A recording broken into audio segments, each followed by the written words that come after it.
Jumpa lagi guys dalam pembahasan SKB keperawatan. Masih semangat kan kalian? Kita akan bahas soal-soal SKB. Oke. And this question number 1. Seorang laki-laki 33 tahun dirawat di RSJ karena sering bicara sendiri. Saat ini pasien sedang komat kamit. Perawat sedang melakukan komunikasi. Bagaimana perasaan Bapak setelah mengetahui cara mengontrol halusinasi? Bisa Bapak sebutkan kembali apa yang saya jelaskan? Pada fase komunikasi apakah kasus di atas? Soal pertama tentang komunikasi terapeutik guys. Oke, sekarang kita refresh dulu materi tentang komunikasi terapeutik.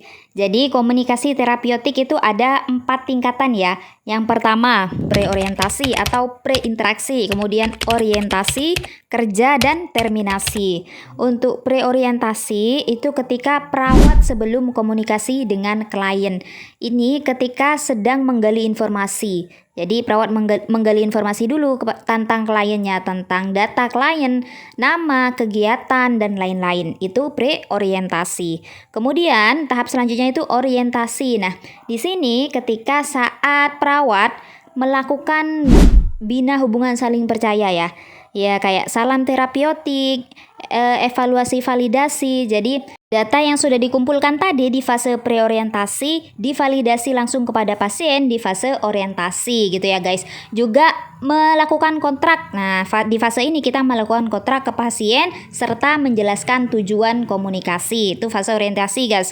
Kemudian fase kerja. Nah, ini inti dari komunikasi ya. Itu isi dari komunikasinya. Kemudian fase terminasi. Nah, ini fase di mana perawat melakukan evaluasi baik subjektif atau objektif seperti itu. Untuk di soal yang pertama ini berarti dia pada fase apa guys? Benar sekali, fase terminasi. Jawabannya yang D. Karena di sini perawat sedang melakukan evaluasi kepada pasiennya dengan menanyakan hal yang sudah dibicarakan tadi, menanyakan materi yang sudah disampaikan tadi, seperti itu ya. Oke, lanjut soal kedua. Hasil pengkajian di suatu wilayah didapatkan data 35% masyarakat mengalami hipertensi, 30% berusia produktif, 12% pernah mengalami stroke ringan. Warung banyak menyediakan ikan asin, 45% pendidikan masyarakat SD dan sebagian besar bekerja sebagai petani. Kader kesehatan mengatakan 70% masyarakat tidak berolahraga. Masyarakat sebelumnya belum pernah mendapatkan informasi tentang kesehatan. Promosi kesehatan apakah yang tepat dilakukan pada masyarakat tersebut? Promkes apa guys untuk masyarakat dengan masalah seperti ini? Ya, jawabannya yang D guys, penurunan konsumsi natrium pada hipertensi. Karena di sana dijelaskan kan 35%-nya hipertensi dan warung-warung banyak menyediakan ikan asin. 12% pernah mengalami stroke ringan.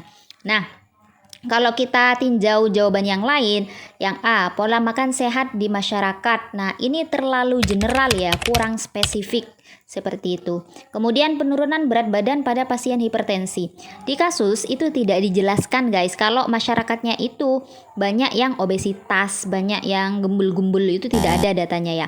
Kemudian cara mengatasi stres, itu juga tidak ada data yang menunjukkan bahwa masyarakatnya mengalami stres.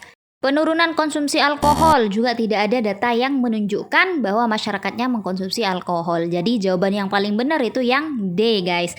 Penurunan konsumsi natrium pada hipertensi.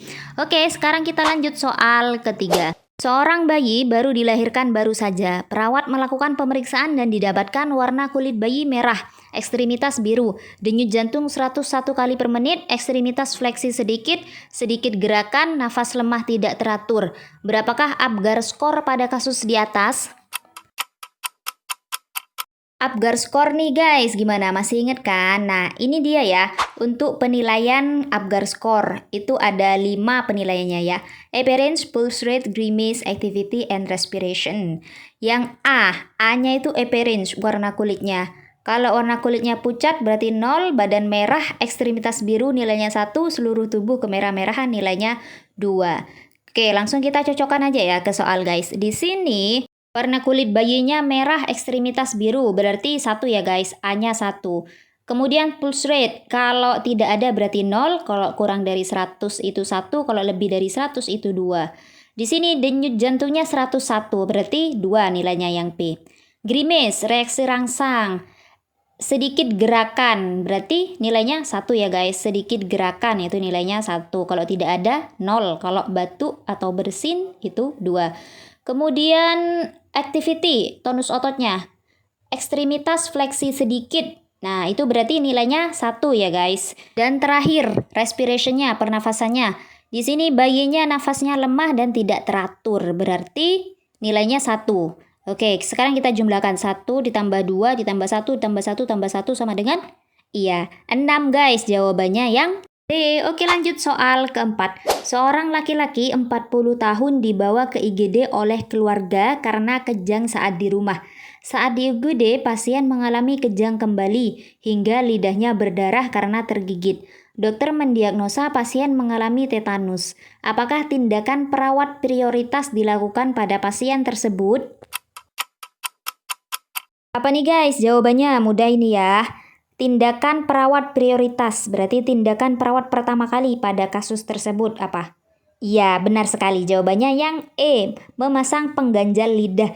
Jelas ya, di sini karena pasiennya sedang kejang. Di sana pun sampai lidahnya berdarah karena tergigit. Jadi perlu kita kasih pengganjal lidah biar lidahnya tidak tergigit dan berdarah seperti itu.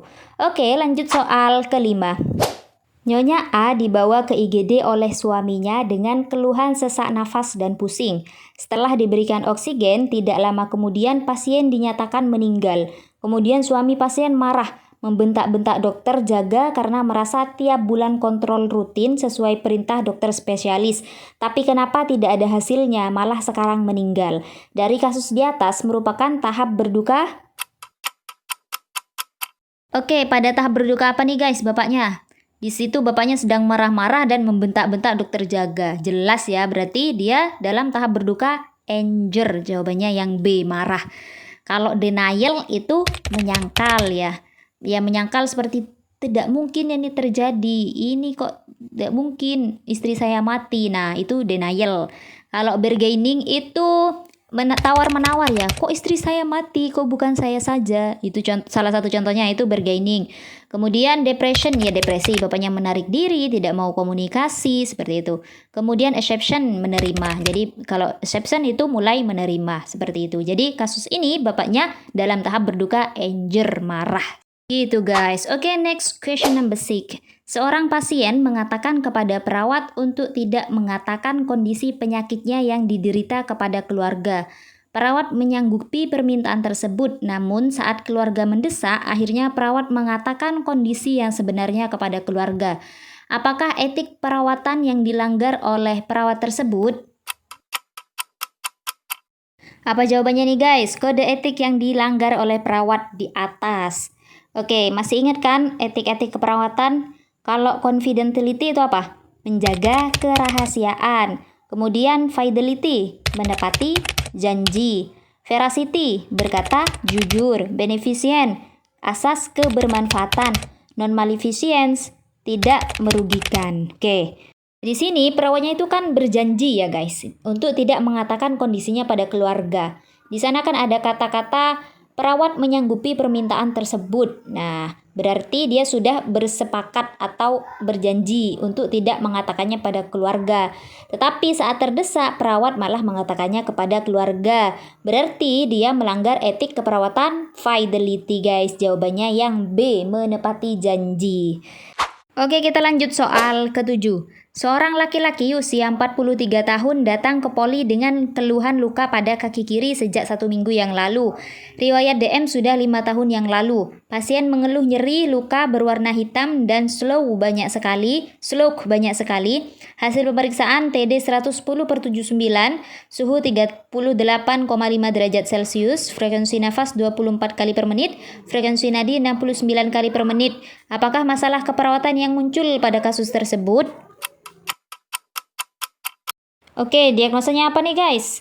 Untuk menentukan diagnosa berarti kita harus lihat DSDO-nya ya. Dan data yang banyak muncul itu mengarah kemana. Baru itu diagnosa yang bisa kita angkat. Di sini pasiennya mengeluh luka pada kaki kiri sejak 1 minggu yang lalu. Memiliki riwayat DM. Pasien mengeluh nyeri, luka berwarna hitam dan slow banyak. Hasil pemeriksaan TD-nya normal, suhu 38,5, frekuensi nafas 24 kali per menit, nadinya 69 kali per menit. Oke, jadi dia mengarah kemana nih guys? Iya, benar sekali. Kerusakan integritas kulit, jawabannya yang A. Karena jelas ya, di sana bapaknya datang dengan keluhan luka pada kaki kiri sejak 1 minggu yang lalu. Lukanya berwarna hitam dan banyak sekali slough. Itu berarti kerusakan integritas kulit. Kalau kita ambil ketidakstabilan kadar gula darah, itu tidak bisa ya guys. Karena datanya kurang mendukung. Tidak ada penurunan atau kenaikan gula darah yang tertera di data. Hipertermia juga kurang datanya ya. Nyeri akut pun juga kurang, tidak ada PQRST-nya. Resiko infeksi juga tidak ada data yang mendukung. Jadi jawaban paling benar itu yang A, kerusakan integritas kulit. Oke guys. Ini jadi soal terakhir kita pada soal kali ini guys. Semoga bermanfaat dan tetap semangat ya belajarnya. Oke, see you. Bye.